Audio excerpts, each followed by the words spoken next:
So if you are catching this on the recast or playing it, whatever, however it is that you find it,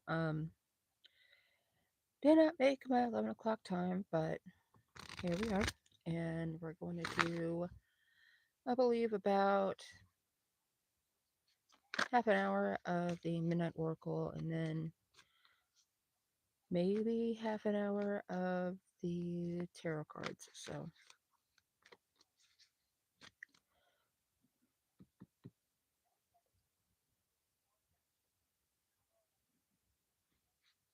and pretty much everybody's probably going to make this on the replay if anybody sees it at all. So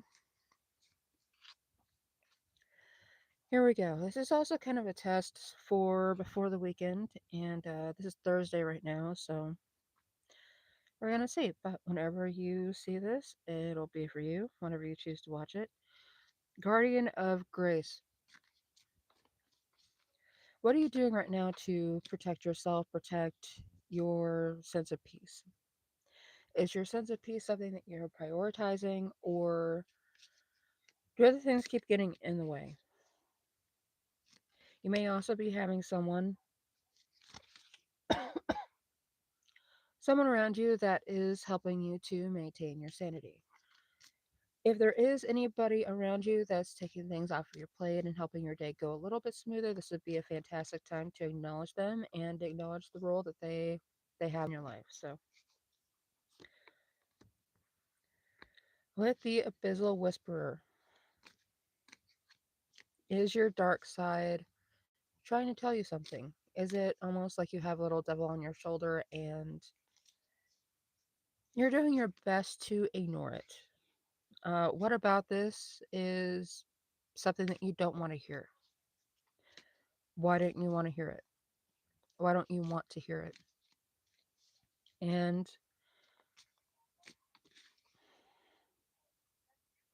if you tuned into that advice, would it be to your benefit or would it take you in a totally different direction? I think for a lot of you who may watch this, it's going to be this that little voice in the back of your head is telling you, don't do that, don't go down that way, don't walk into the dark forest just because the road goes through it.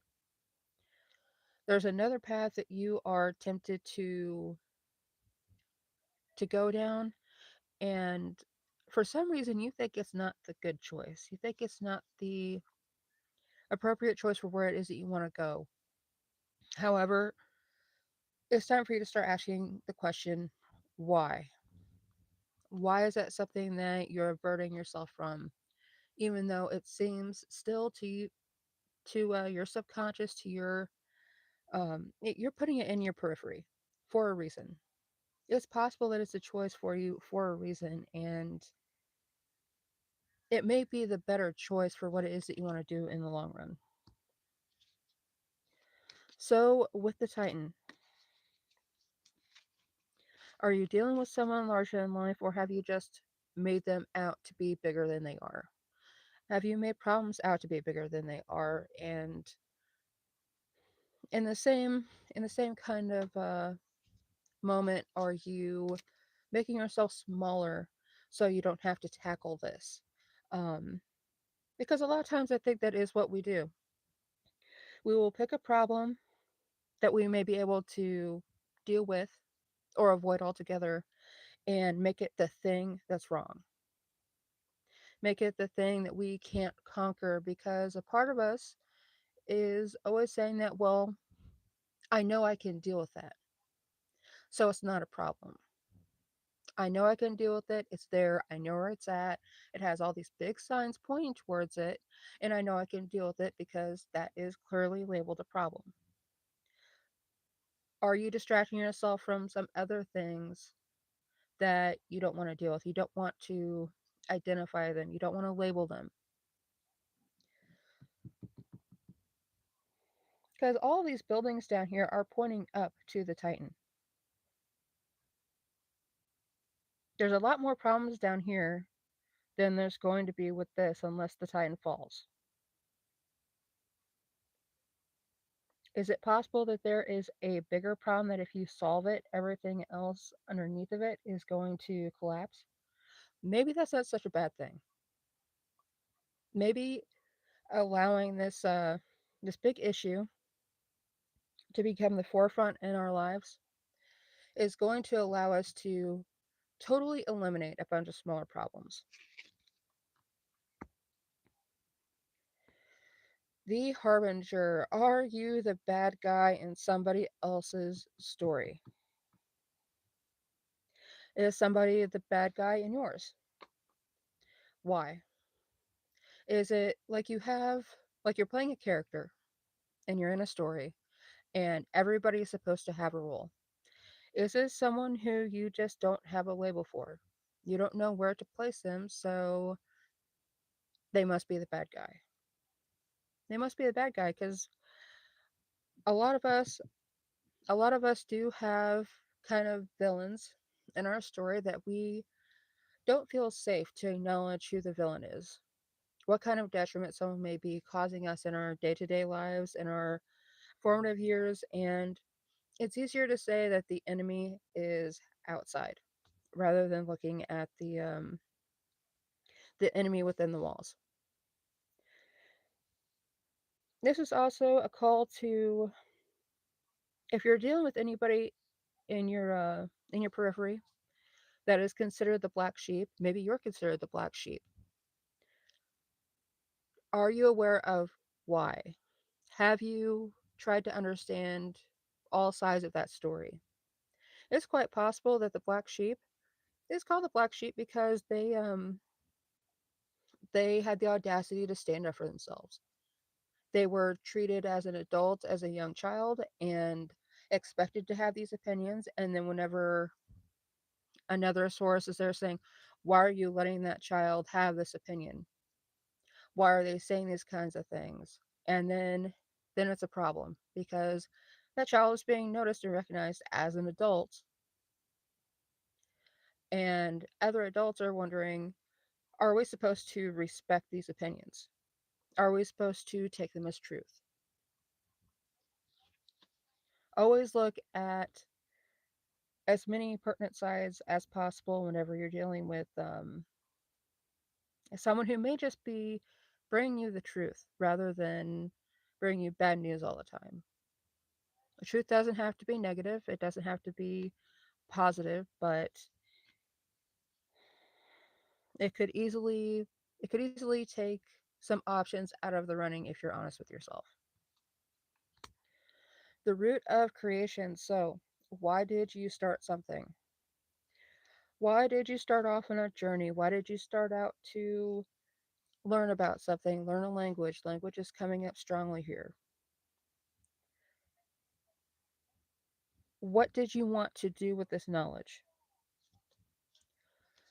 Do you really know why it is that you wanted to involve yourself with that? Like, why did you want to learn a foreign language? Why did you want to um, learn how to paint? What was your end goal? Did you want to go to a different country? Did you want to converse with someone specific? Did you want to put an idea that you had into a concrete form, a very real form outside of your own mind to understand it better?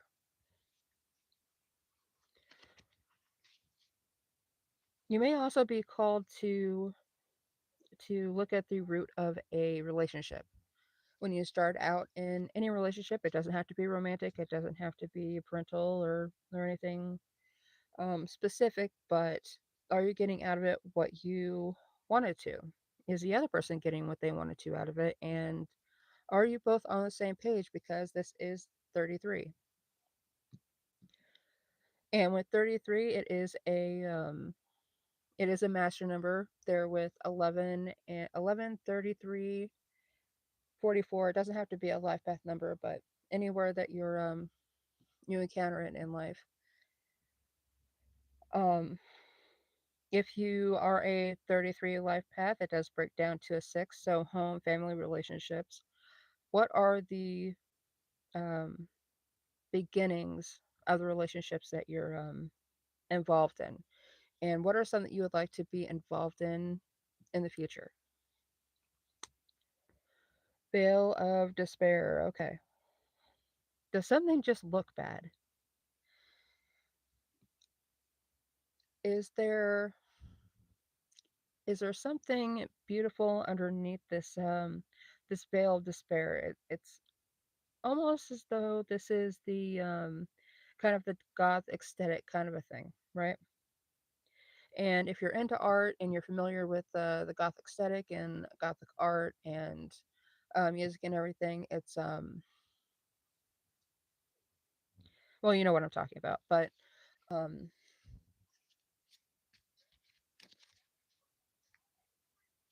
are there also some people in your life that are just making things look more difficult than they are to keep you out of it, to kind of put that barrier up where, um, oh no, this is too difficult for you. You don't need to be involved with this. I just want to complain loudly and get a certain kind of reaction or some kind of applause for being involved in this, and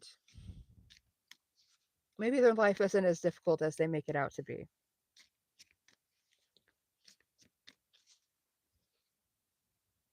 Yeah, and maybe that's why they don't want you to get closer too. Because that's really what I'm getting off of this as well, is that there is someone who may be putting up the aesthetic of a fighter. Like they're always toughing it out, they're always working through it, and they're always um, finding a problem and conquering it. It's why do they always have to talk about it? Why can't they just deal with it? What are they trying to get out of this? Are they just wanting to ensure that others are acknowledging that they exist, that they're achieving something? And if that's the case, why are they always focused on the problems? Problems that they seem to be walking into or creating for themselves.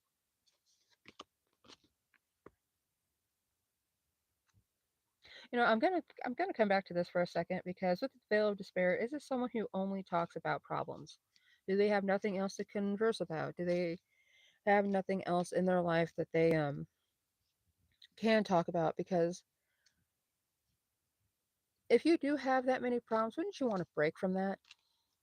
Wouldn't you want to break to enjoy something? And if every time somebody, if it's such a detriment of your life, then why are you bringing up at every single possible turn? If it's not to conquer it, right? But we've got the silent night. Are you or someone around you putting up this strong stoic presence of this is my job, this is who I am, this is how I identify myself, and where am I at? Is this how I identify myself? And someone that puts on a costume, someone that puts on a uniform, they know what they're supposed to be because other people have done this and been this before, following in the footsteps,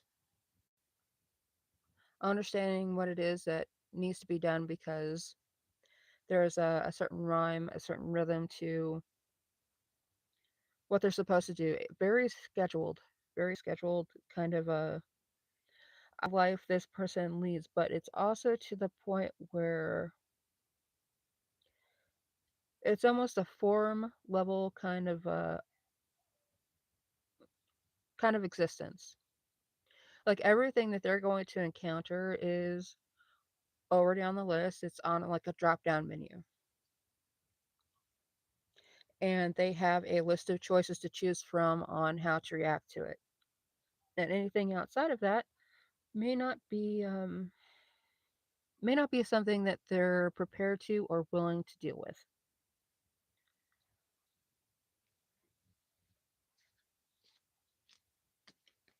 Did they put this themselves in this position because they They didn't really want to have anything, any kind of chaos, chaos magic kind of a life,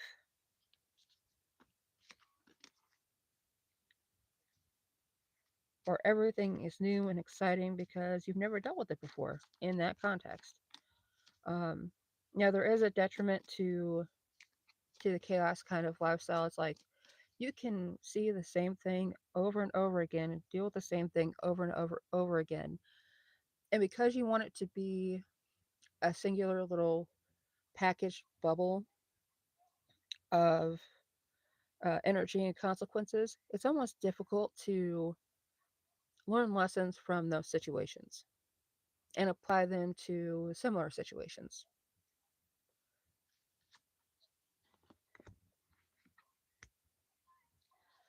The release. So, with the release, some cathartic energy and maybe a redhead. Kind of Elvira vibes too. Maybe there's someone that reminds you of Elvira that you're dealing with, or maybe you kind of take on that aesthetic too. But looking for cathartic release may be the answer to letting go of something that it. I'm seeing something more like a full body release, like you finally let go, you finally relax because of music, because of a hot shower or something like that. If you find cathartic release in one way, where your whole body can give into it and kind of let go, allow yourself to let go, um, allow it to escape. You don't have to hold it back anymore, and allowing it to release on its own accord while you just kind of let it flow through you, could be the way for you to get rid of some tension, get rid of something that's been holding you back that you haven't been able to really acknowledge. So with 32, the abyssal dream. Now with this one, every time I see it, I get a different vibe off of it.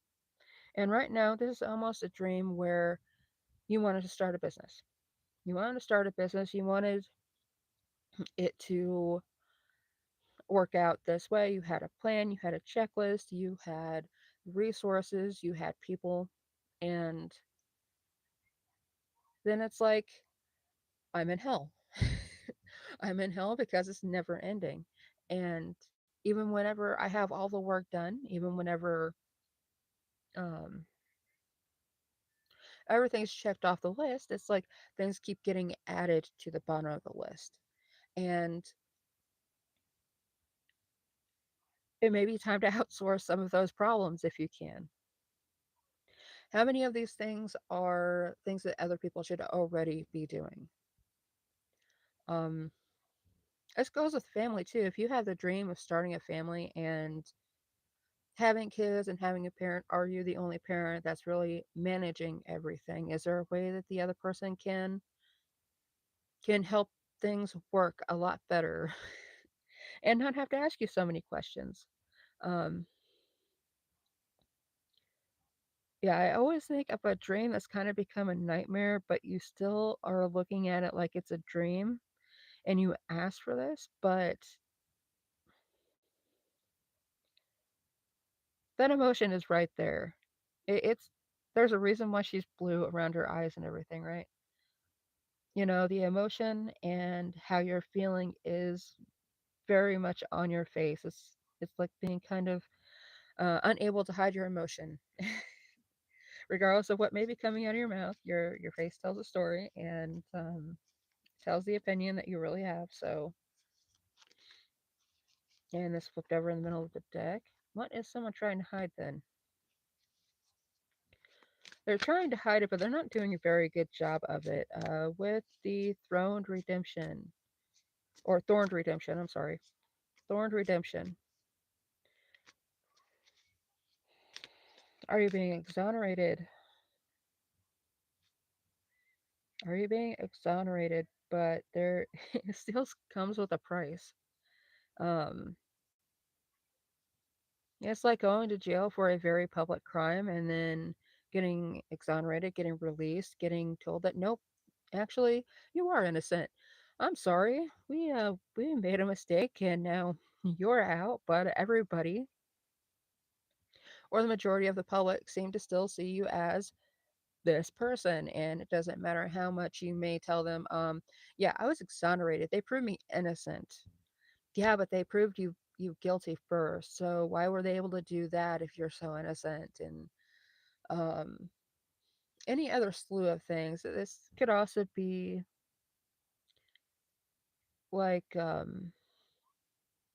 something that was a crime that you were prosecuted for isn't a crime anymore, but you're still seen as a felon. um yeah, something good may not be as to your benefit as you thought it was, outside of jail and convictions and prison and all that. With thorned redemption, you could be proven right. You could be proven right, but you don't want to be proven right because it means that somebody else has realized or been forced to deal with the same thing, and that's why they understand that you're correct, that you weren't lying, that it wasn't a show because you wanted attention or anything. And also, you understand that because of your experience with it, the majority of your audience of the world are not going to be able to understand or experience it the same way that you did. Um, a lot of times with therapy, the reason why people understand and the reason why you can talk to someone about what you went through is because they went through something similar. So finding somebody that understands is great, but it's also bittersweet because they've been there too. They likely have been there too.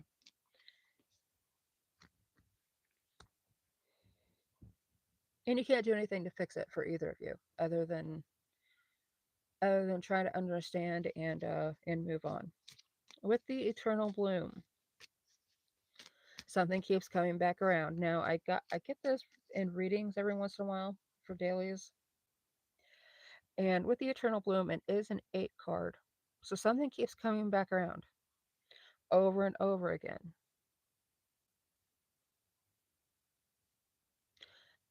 Is this a theme? Is this a positive thing? Is it a negative thing? Is it just something that you can rely on that it's going to happen again so you can kind of plan your life around it? Or are you almost a prisoner to it because you know it's going to happen again? You know, like the sun is going to rise. The sun is going to rise. The sun is going to set, even if you don't see it. You know it's going to happen. You know there's going to be another day, another night. And for some of you, this could be a kind of a bittersweet thing too, where it's like you don't want the day to end because as much as you want to be able to recreate it in all of its awesome glory, all of its all of the great experience. So what can you do to recreate something? And are you going to be able to do it with what resources and everything that you've got? Because it's like this came naturally. This experience came naturally. You naturally met somebody, you had a great day with them. You didn't want the day to end, you didn't want the night to end, and with that, you want to have that experience again. But if you do this again, it would be intentional. You would set out with expectation, with intention. Where the first time you didn't have that. It wasn't a conscious thought. And if anything, this is probably a sign to not overthink the moment. Exist in the moment and enjoy the moment for what it is, and understand that you don't have to recreate it. You can just take it for what it is and treasure that without trying to ruin it by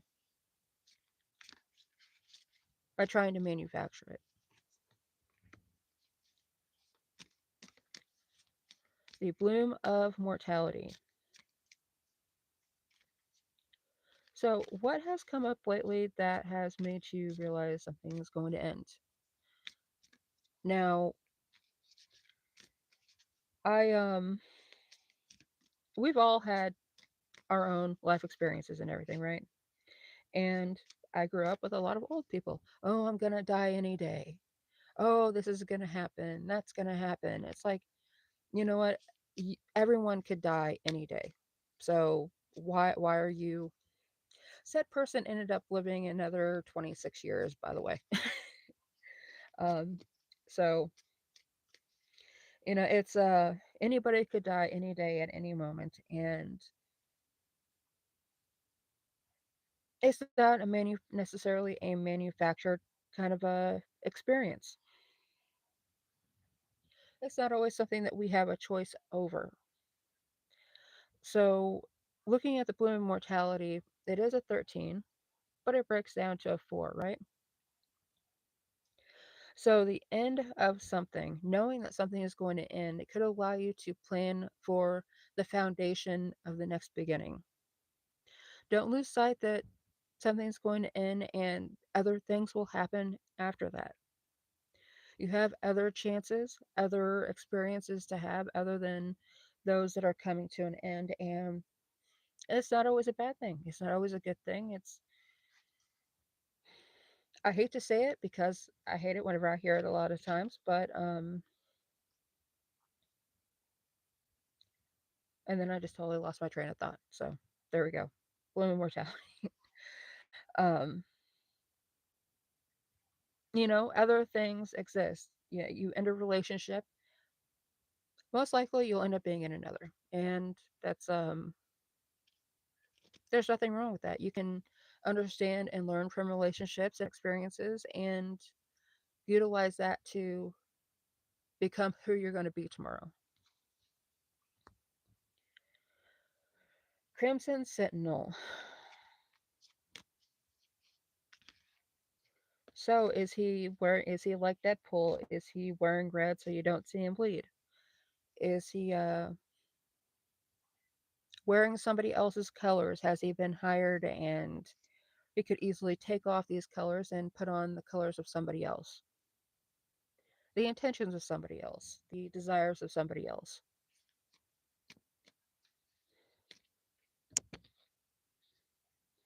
Now, with Crimson Sentinel, he's already a 4, he's already a foundation, so he is a place to begin, right? Or she.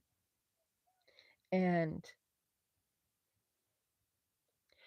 as a Crimson Sentinel, it's kind of assumed that you're already trying to think of a way to put this without without getting the channel flagged or anything.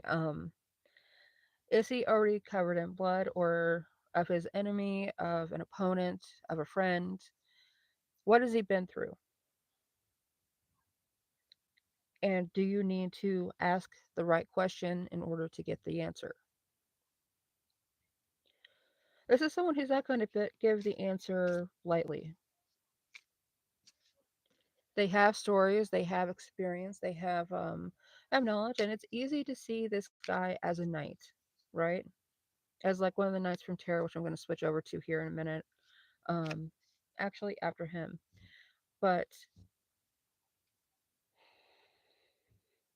this is easily someone who has the knowledge, has the experience, and I think this card is a call to acknowledge the experience that you have, acknowledge what you have learned. Don't be afraid to put it asunder because other people don't see the positivity in it, don't see what it's brought to your life. A lot of things we only understand are meant to understand for ourselves, and that's fine. You don't have to have answers for those who come to you for them. You just have to have your answers for you for the questions that you've had to find answers for. So it doesn't mean that they have to work for anybody else. But here we go. We are moving over to the The tarot that doesn't want to shuffle anymore, but hopefully that's not too loud.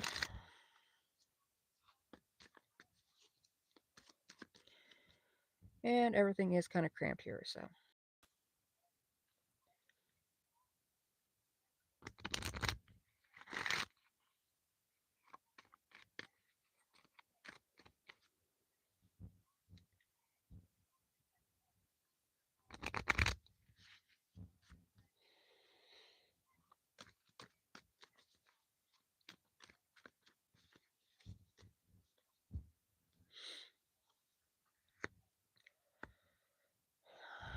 Two of Cups.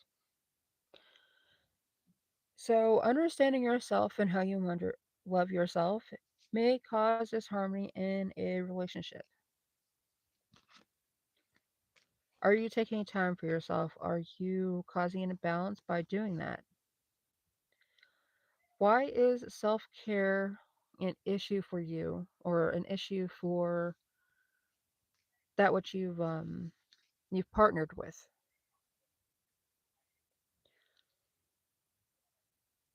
Is there some kind of communication that isn't happening that needs to happen? Now, this card is about balance. It's about energy flow. It is a Cancer card, so you still get that infinity kind of eight energy here, but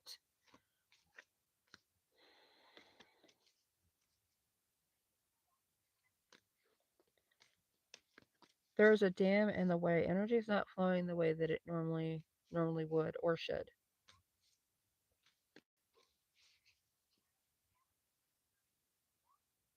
What is causing disharmony? And did you put the wall up or did they?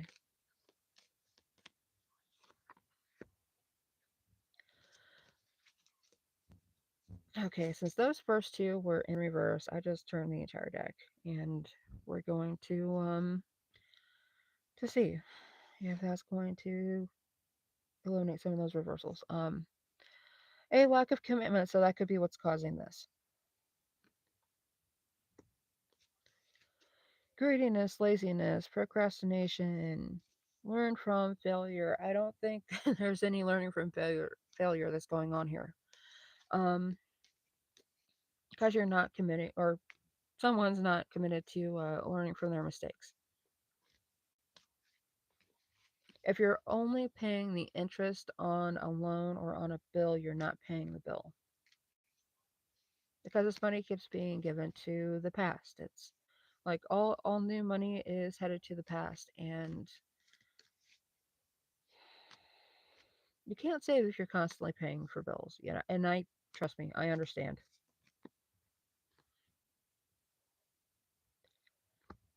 because it's never ending.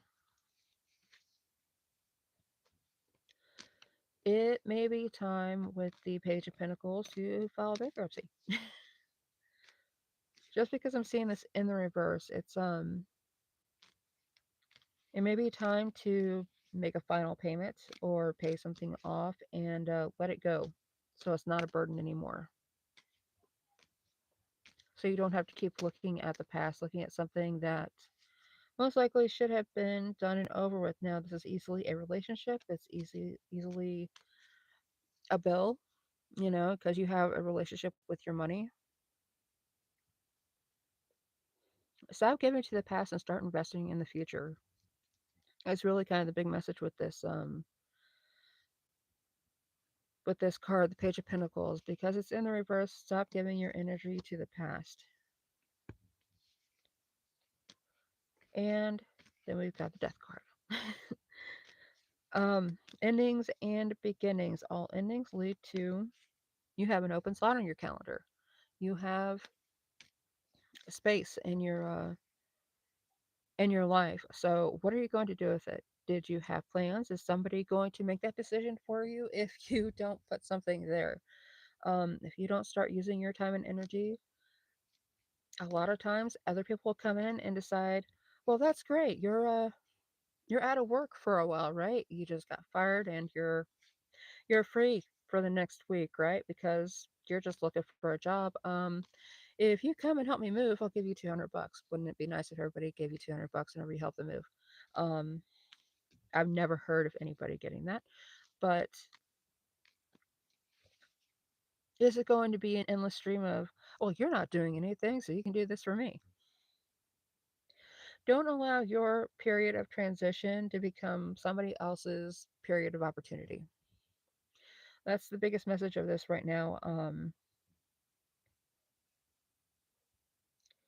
Don't allow the ending of one thing to be an opening for somebody else to come in and monopolize your time. If there has been a change of job, a change of residence, allow it to be a period of transformation for you. Um, Now, a lot of times, and I know there's a lot of people going through it right now, where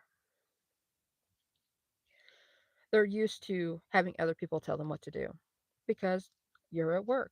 And if somebody says, well, you could come over and help me with this, and if you're used to being busy, if you're used to kind of being directed to things by other people, it might be very tempting to be like, yeah, sure, because what else am I going to do? A lot of people can't stop, and it may be time for you to stop listening to what is it other people need from you or want from you or their grand ideas, and use this ending as a beginning to transform how you deal with other people. Utilize it as a transition to dictate your life a little bit more to your own desires rather than the desires of others, even if they're paying you. And with the High Priestess, this is going to be a great time for you to be listening to your higher self. What have you always wanted to do? What have you been drawn to um, have an interest in that you wanted to invest in? Trust yourself, trust your intuition, and understand that you should be able to direct your own life. Your subconscious is trying to tell you desperately, hey, we have a soul urge to go do this, to be a part of this, to experience another experience that we've never been able to touch before. And why haven't we been able to touch it before? Because we were busy. If this is true and there has been an ending, here is your opportunity. Now, it doesn't mean it's going to be smooth sailing all the way, and you may have some knowledge gaps, but you can um, you can fill those gaps in. So never be afraid to chase that chase that idea and understand a subject more, because there's always, especially right now, there's so much information out there, and it's not as regulated as it used to be. It's not as well. If the library has a book on it, well then you can look it up online. You can get so much information for free, and you don't have to be certified in something in order to be able to try it out, like with coding or with art. Or it's easier to get into things like making a program, making a character, making pottery,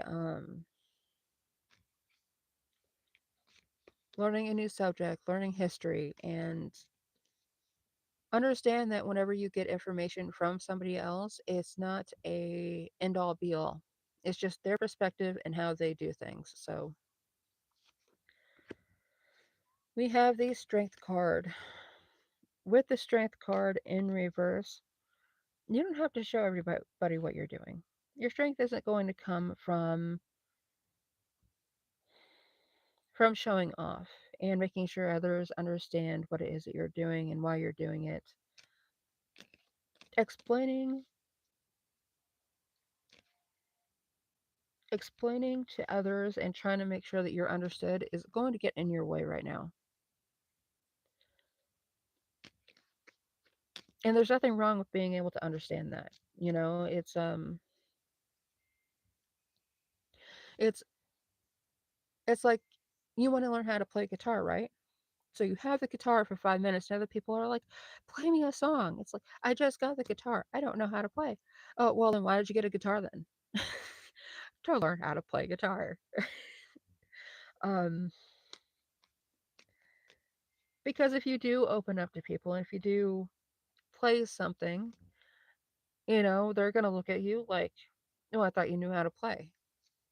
I just got the guitar, and I say this because I've had that experience. I know other people have had that experience, and um, if you feel like you've started things and then stopped them, and maybe you've gone from one thing to the next, and it you've never really been able to find your foothold in something, that may be why. Because the unsolicited opinions of others came in whenever you were at the start of something, and right whenever you really didn't need it. You needed to understand the basics and find your own flow, and maybe you weren't given that room before. Maybe that's why you haven't been able to stick with anything. So with the Seven of Cups, you are aligning to new options and really being able to learn what your values are outside of others. And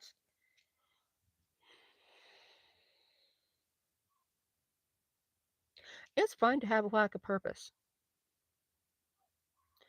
I never get that off of this card that I remember anyway.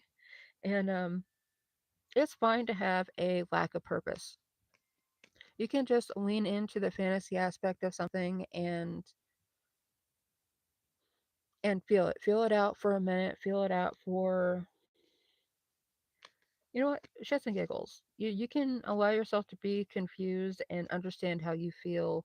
Understand if you want to feel it again, and see where you want to move on from there. You could start something and decide that, you know what, this isn't what I'm gravitating towards. I want to be somewhere else. I want to be doing something else. Don't be afraid to acknowledge that you want to be doing that other thing, or you want to, maybe you take a pottery class one weekend and then take a painting class the next weekend. And don't be afraid to try things out. Just because you started does not mean you have to fully commit your life to it.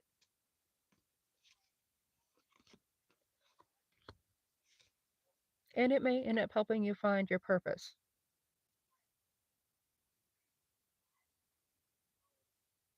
It's giving off a very much kind of rum spring spring break kind of vibes too. So this is your chance to try something out and see where it is that you want to go, or where it is that you want to go back to. Now, I find it very hard to see this as an air card. I never I picture this as a water card based on a bunch of emotion because they're on a boat, and a and everything but air. Everything but air, because yeah, there's the swords there, right? But they're kind of defeating the purpose of the journey. They're poking holes in the bottom of the boat. And if you change an idea right now, you may feel as though you're not allowed to you're not allowed to have an opinion about somebody else's opinion. You're not allowed to change your mind because somebody else gave you a set of instructions, and this is how this is supposed to go. You have to adapt to the situation. Just because it was that way whenever they did it doesn't mean it's going to be the same way whenever you do it. Now, like today, there's a big generational gap. You can't just necessarily walk into a bank and say, "I would like a job, please," and they will give you give you a job. Um, or walk into a hospital and say, "I would like to become a nurse," and they're just like, "Okay, here's your uniform and here's your name tag." It's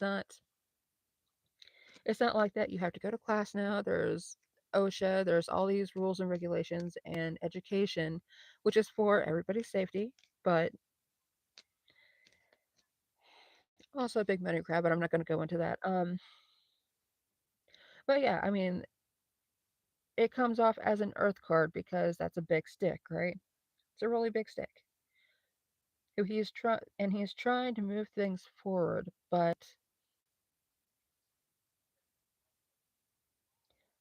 it also gives off it literally gives off everything but air energy to me. And just because of the big stick, it looks like a big wand, you know. Um, it may be time to bite the bullet and realize that this is just a personal transition. Somebody that you were hoping was going to go with you on this journey, they're not going to go with you. You may have to go back to something because this did come out in the reverse. You may have to go back to something and deal with some unfinished business, deal with some emotional baggage.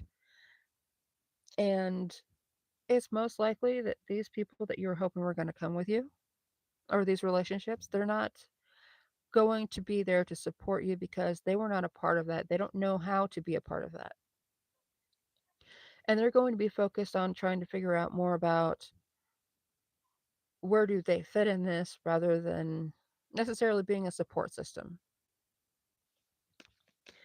It may have them questioning, okay, why am I here and where do we fit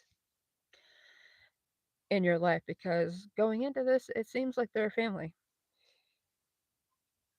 It seems like they're a family. And then maybe one of you has to go back to your parents' place to live with your parents, to live with one of your parents, obviously, and reset your life. And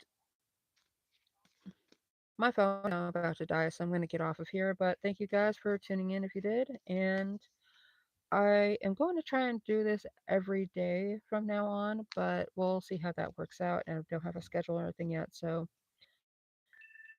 thank you for tuning in. And my phone is dead.